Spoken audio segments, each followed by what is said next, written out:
TV time, जनता की बात जनता के साथ।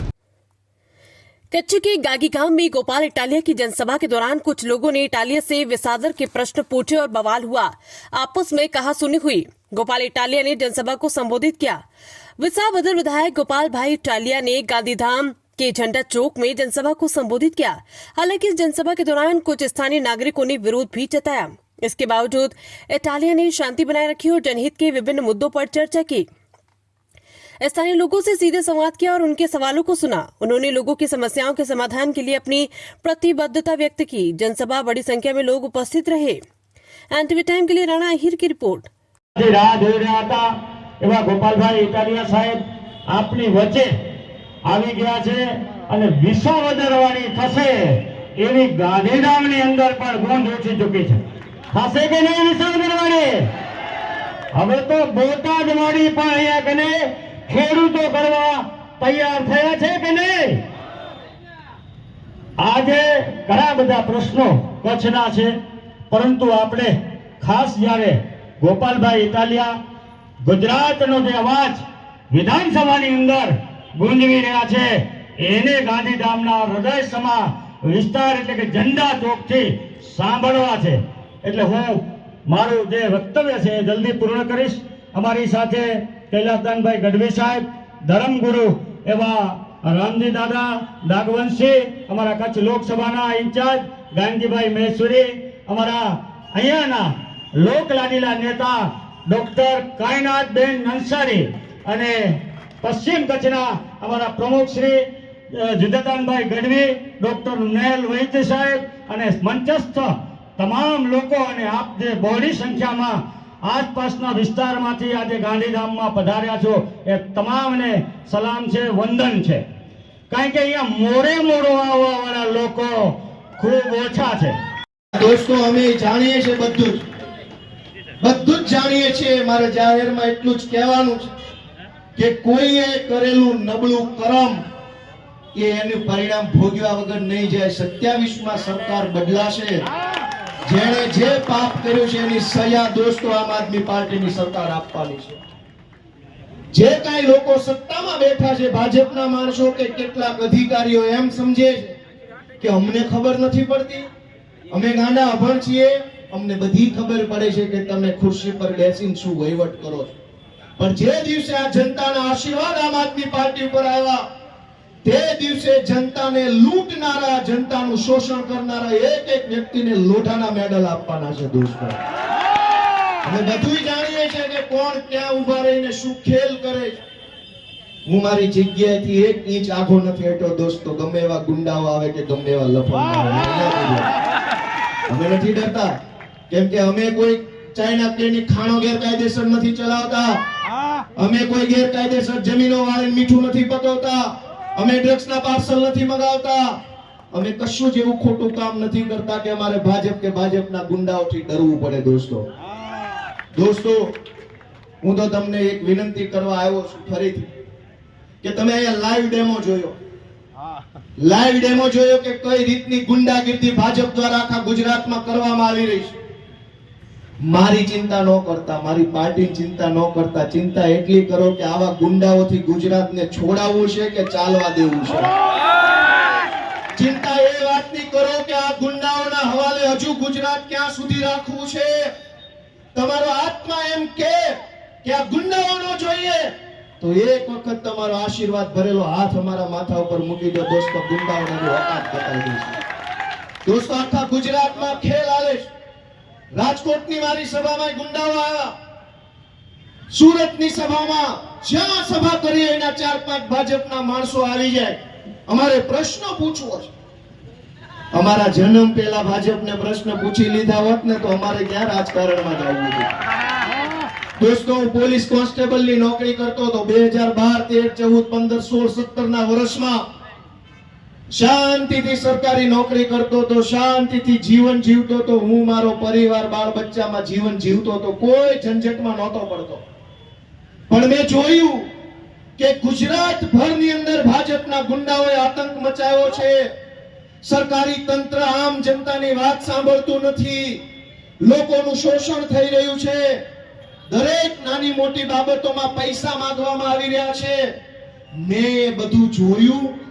મારા મનમાં પહેલો પ્રશ્ન થયો કે કોઈ કેમ બોલતું નથી, ભાજપ આટલું બધું શોષણ કરે છે તોય.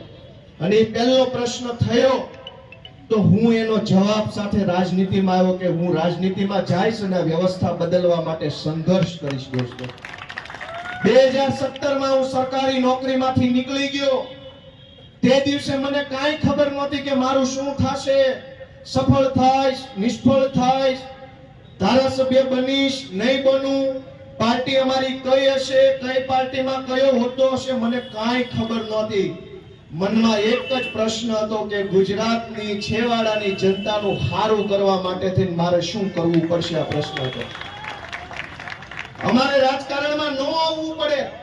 હું હજી કોન્સ્ટેબલ કે હેડ કોન્સ્ટેબલ હોત, મારી સાથે જે કોન્સ્ટેબલ હતા એમાંથી કેટલાક હેડ કોન્સ્ટેબલ, કેટલાક એએસઆઈ બની ગયા. હું અત્યારે એએસઆઈ હોત. આવું તો આ તમારા પાપે પડ્યું મારા વાલા ગુંડાઓ. આ તમારા પાપે અમારે રાજકારણમાં આવવું પડ્યું. તમે જનતાને દબાવી, જનતા ઉપર દમન કર્યું, બદમાશી કરી, ટોળું લઈને આવીને દબાઈ દેવાની કોશિશ કરી. અમારો આત્મા પહેલા જાગ્યો કે જ્યાં તારા ગુંડા ફુંડાથી હું નથી ડરતો, ગોપાલ ઇટાલિયા જનતા માટે લડશો.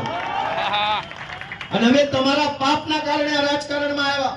અને હવે તમે અમને પ્રશ્ન પૂછો, તમે જો પાપ ન કર્યા હોત, ડ્રગ્સ નો વેચાયું હોત, દારૂ નો વેચાયું હોત, રોડમાં ખાડા ન હોત, શાળામાં શિક્ષક હોત, દવાખાનામાં ડોક્ટર હોત, તો અમારે ક્યાં રાજનીતિમાં આવવાની જરૂર હતી? દોસ્તો, મારા ખાનદાનમાં કોઈ ગ્રામ પંચાયતનો સભ્ય નથી બન્યો. અમે તો એવા સીધા ભોળા મહેનતુ ગરીબ પરિવારના માણસો છીએ કે રાજકારણનું સપનું ન આવે, વિચાર ન આવવું પડે. દોસ્તો, તમે એનો લાઈવ દાખલો જોયો, કે જો આ જનતા જાગૃત થઈ ગઈ કચ્છની, તો તમામ ગુંડાઓનો સફાયો આવનારી ચૂંટણીમાં તમે જ કરી શકો છો. દોસ્તો, જનતા જો સહન કરી લે, જનતા જો ચલાવી લે, જનતા જો ગુંડાઓ સામે ચૂપ રહે તો ગુંડાઓ ચડી બેસે. પણ જનતા જો બોલે તો એનું પરિણામ શું આવે તમે જોયું. અહીંથી રવાના કરી ગાડી. દોસ્તો, જનતામાં એ તાકાત છે કે ભલભલા ગુંડાઓને ઠેકાણે પાડી શકે. જનતામાં એ તાકાત છે, જનતામાં બધી જ તાકાત છે. પણ જનતા દોસ્તો જાગે નહીં ને ત્યાં સુધી કોઈ દિવસ પરિવર્તન નથી આવતું. ગુજરાતમાં ધારાસભ્ય તરીકે ચૂંટાયા પછી મેં ગુજરાતના કરોડો લોકોને જાગૃત કરવાનું કામ હાથ ધર્યું. મિત્રો, તમે એક વિચાર કરો, આપણે રહ્યા બધા સૌરાષ્ટ્રની સંસ્કૃતિના માણસ. આપણે ત્યાં એવું છે કે કોઈ ઘરનું માણસ ગુજરી જાય, ખબર છે કે આ માણસ ગુજરી ગયા, હવે પાછા નહીં આવે, આનો અંતિમ સંસ્કાર કરવાનો છે, એમ છતાં પત્ની હોય, બાળકો હોય, માં હોય, એ લાશને બથ ભરીને રોવે કે આને ન લઈ જતા, આને ન લઈ જતા. કરે છે કે નથી કરતા? પરિવાર લાશને બથ ભરી જાય કે આને અંતિમ સંસ્કાર માટે ન લઈ જાઓ, ભાઈ સાહેબ, બાપા હમણાં જીવતા થઈ જશે, એટલું હૈયાફાટ રુદન કરે. મરેલો માણસ પ્રત્યે તે પરિવારને એટલી લાગણી હોય કે બથ ભરી જાય. તો જ્યારે ઈ જ પરિવારે એમ કેવું પડે કે આ લાશું નહીં ઉઠાવું, ત્યારે દિલ ઉપર પાણો કેવડો રાખીને બોલવું પડતું છે. કોઈ પત્ની પોતાના પતિની લાશ નહીં લો એમ બોલે તો એ કેવડી મોટી વેદનાની વાત કહેવાય. કયો છે બધા આ લફંગાઓ અહીં આવીને ગમે તે બોલી શકે છે, ત્યારે પોલીસને વાંધો નથી, ભાજપને વાંધો નથી. પણ કોઈ નિર્દોષ માણસની હત્યા થાય, ખૂન થાય, ઘટના બને, એની એફઆઈઆર લખાવવા માટે આપણે એમ કેવું પડે કે હું લાશ નહીં લઉં? એમ કહેવા માટે કેવડો મોટો પથ્થર દિલ ઉપર લાખવો પડે? મારે એમ કેવું પડે કે હું મારા બાપાની કે માની કે ભાઈની લાશ નહીં લઉં. શું કામ? કેમ કે એફઆઈઆર નથી લખાતી. તો આનાથી મોટી ખરાબમાં ખરાબ ઘટના શું હોઈ શકે? વિચારો બધા. એક એફઆઈઆર લખાવવા માટે તે હાથ જોડવાના. સરકાર આપણને શાળા નો આપે તો આપણે ઘરની જ પ્રાઇવેટ શાળા બનાવી. સરકાર દવાખાના નો આપે તો પ્રાઇવેટ દવાખાના બનાવવા. સરકાર બસ નો મોકલે સરકારી તો પ્રાઇવેટ બસો કરી.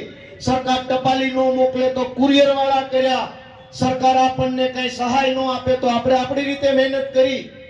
પણ સરકારની પોલીસ આપણી એફઆઈઆર નહીં લખે તો શું પ્રાઇવેટ પોલીસ સ્ટેશન ખોલશો? તો શું કરશો? પ્રાઇવેટ નગરપાલિકા ખોલશો? પ્રાઇવેટ મહાનગરપાલિકા ખોલશો? બસ નો આપી તો બસ લાવ્યા, શાળા નો આપી તો શાળા લાવ્યા, કુરિયર નો આપ્યું તો કુરિયર લાવ્યા. જેટલું આપણાથી થાતું હતું એટલું તો આપણે આપણી હાથે કરી લીધું, પણ હવે પ્રાઇવેટ નગરપાલિકા નથી ખોલી શકતા તો શું કરશો? નગરપાલિકાનો કે મહાનગરપાલિકાનો કે સરકારનો વહીવટ કરનારાને તો બદલી શકો કે ન બદલી શકો? દોસ્તો, બધી જ વ્યવસ્થાની અંદર જે રાહ જોઈ રહ્યા હતા એવા ગોપાલભાઈ ઇટાલિયા સાહેબ આપની વચ્ચે આવી ગયા છે અને વિશ્વ વધારવાની થશે એવી ગાંધીધામની અંદર પણ ગૂંજ ઉઠી ચૂકી છે. થશે કે નહીં વિશ્વ વધારવાની? હવે તો બોટાદ વાળી પણ અહીંયા કને ખેડૂતો કરવા તૈયાર થયા છે કે નહીં? આજે ઘણા બધા પ્રશ્નો કચ્છના છે, પરંતુ આપણે ખાસ જ્યારે ગોપાલભાઈ ઇટાલિયા ગુજરાતનો જે અવાજ વિધાનસભાની અંદર ગુંજવી રહ્યા છે એને ગાંધીધામના હૃદય સમા વિસ્તાર એટલે કે ઝંડા ચોકથી સાંભળવા છે. એટલે હું મારું જે વક્તવ્ય છે એ જલ્દી પૂર્ણ કરીશ. અમારી સાથે કૈલાસદાનભાઈ ગઢવી સાહેબ, ધર્મગુરુ એવા રામજી દાદા નાગવંશી, અમારા કચ્છ લોકસભાના ઇન્ચાર્જ ગાંધીભાઈ મહેશ્વરી, અમારા અહીંયાના લોકલાડીલા નેતા ડોક્ટર કાયનાથબેન નંસારી અને પશ્ચિમ કચ્છના અમારા પ્રમુખ શ્રી જુદાદાનભાઈ ગઢવી, ડોક્ટર નેલ વૈદ્ય સાહેબ અને મંચસ્થ તમામ લોકો અને આપ જે બહોળી સંખ્યામાં આસપાસના વિસ્તારમાંથી આજે ગાંધીધામમાં પધાર્યા છો એ તમામને સલામ છે, વંદન છે. કારણ કે અહીંયા મોડે મોડો આવવાવાળા લોકો ખૂબ ઓછા છે.